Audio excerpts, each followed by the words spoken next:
प्रभु श्री जगन्नाथंकर अलौकिकता गुजरात कच्छ रे मरी जाइथिबा शिशुपुत्र बंची उठिला ता बेकरे थिबा महाप्रभुंकर लकेट समस्तंकु चकित करिथिला। महाप्रभुंकु नै एभଳି किछि अलौकिकतार कथा कहिसंती श्रद्धालु बद्री मिश्र। तांको सहित एनी अधिक आलोचना करिसंती पुरीरु आम सीनियर रिपोर्टर मधुसूदन मिश्र। जुगे जुगे काले काले भक्त भगवानकर भगवान मध्य भक्तर सेहिति पाई तो भगवान बड़दाण्ड को ओह्लाई आसती रथारूढ़ हुंती जन्म माटी को यात्रा करती नवदिन यात्रा करती आउ भक्त आह्लादित होता है। आम सहित एमती जड़े भक्त अच्छा जोड़ी जाइंती जे अंतर सह भगवान को डाकी था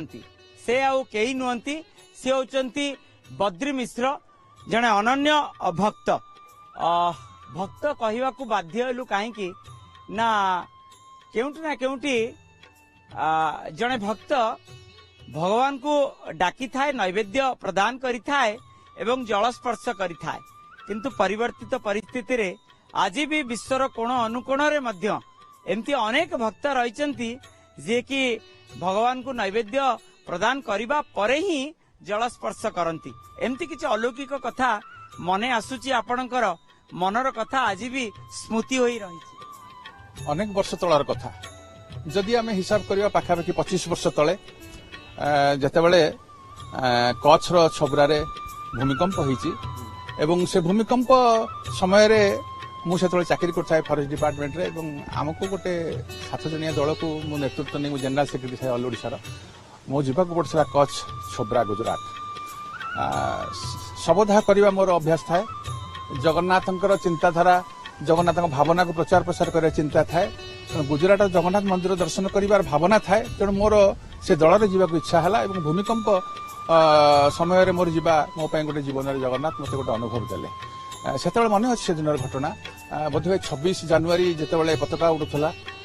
दिल्ली रे से समय से भूमिकंप है पाखापाखि 10,000 रु अधिक लोक से मरीगले एवं से छोबरा जोटा कच्छ नियर से जितेबाला सबदा हूँ गणसबदा आम स्वर्गद्वार जन को पढ़ुचे कि सत्यनगर जन को पढ़ुची कि कालियाबदार जन को पढ़ुची से गणसबदा और गोटे गोटे जगार काठ कुंटाल कुंटाल गदा होता है पाखापाखि 40-50 लाख सब को आम लदिक था पढ़ु था। सेमती एक समय गोटे छोटिया पिलाटे जार बयस बोधे से 4-5 वर्ष हम से मृत मो पाड़ी पड़ता मुझे टेकिक नहीं शवदाह मत लगुला मोर संतान मो पुओ कि मो नाती बयसर पिलाटी मु कांदु थाए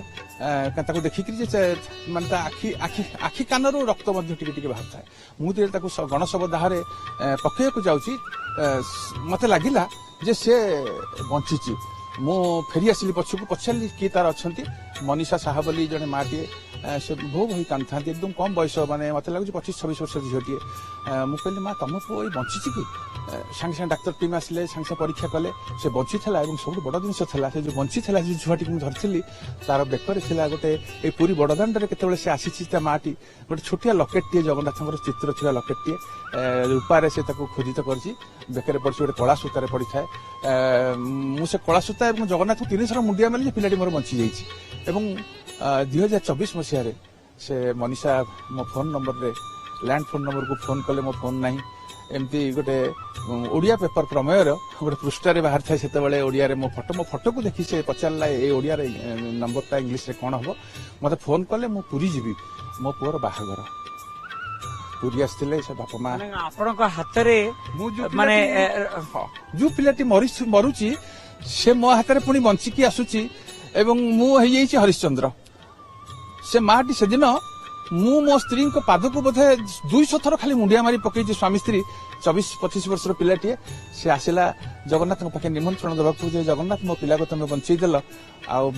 तुमठू से दिन मुंडिया मारू से सका जलस्पर्श कर आरंभ कर मोर जीवन आज पुओ को बाहागर करी आप मोर जाए ठिया हे या बड़ी बड़ अनुभव कौन थी लकेटे बंचई देती मोर छोट छुआ को मोर 4-5 वर्ष छुआ जगन्नाथ महाप्रभुंकर गोटे लकेट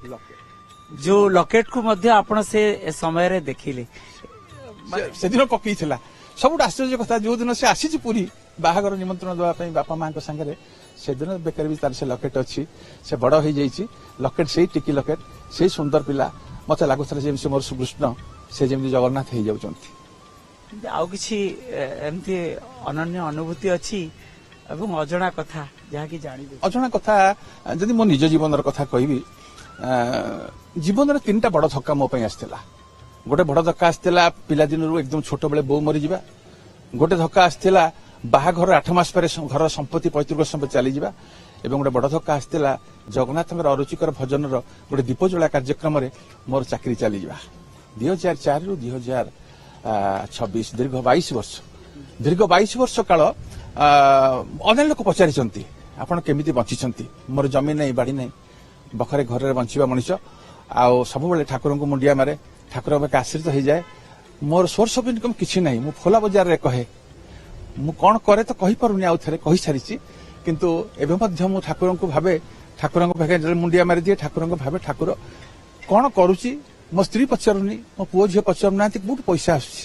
କିନ୍ତୁ ମତେ କିଏ ଦଉଛି। ଆଜି ପର୍ଯ୍ୟନ୍ତ ଭାତ ଶାଗ ମତେ ଠାକୁର ଦଉଛନ୍ତି। ମୋ ପିଲା ଥିଲା ପାଠ ପଢି ବାହା ସାହି ସଂସାର କରି ସାରିଲେଣି। ମତେ ଆସି 68 ବର୍ଷ ହେଲାଣି। ମୋ ଚାକିରି କି 22 ବର୍ଷ ଯିବା ଚାକିରି ବର୍ଷ ହେଲାଣି। ବିଳମ୍ବିତ ନ୍ୟାୟ ପାଇଁ ଦୁଃଖ ଭୋଗୁଥିବା ଭିକାରୀ ହୋଇଥିବା ଏଇ ବଦ୍ରି ମିଶ୍ର ଆଜି ଠାକୁରଙ୍କ ପାଖେ ସବୁଦିନ ସକାଳୁ ମୁଣ୍ଡିଆ ମାରୁଛି, ହାତ ଟେକୁଛି, ପ୍ରଭୁ ମତେ ଏମିତି ଭିକାରୀ କରିଥାଅ, ଆପଣଙ୍କ ଭକ୍ତ ଟିକେ କରିଥାଅ, ମତେ ଭାତ ଶାଗ 2ଟା ଦଉଥାଅ।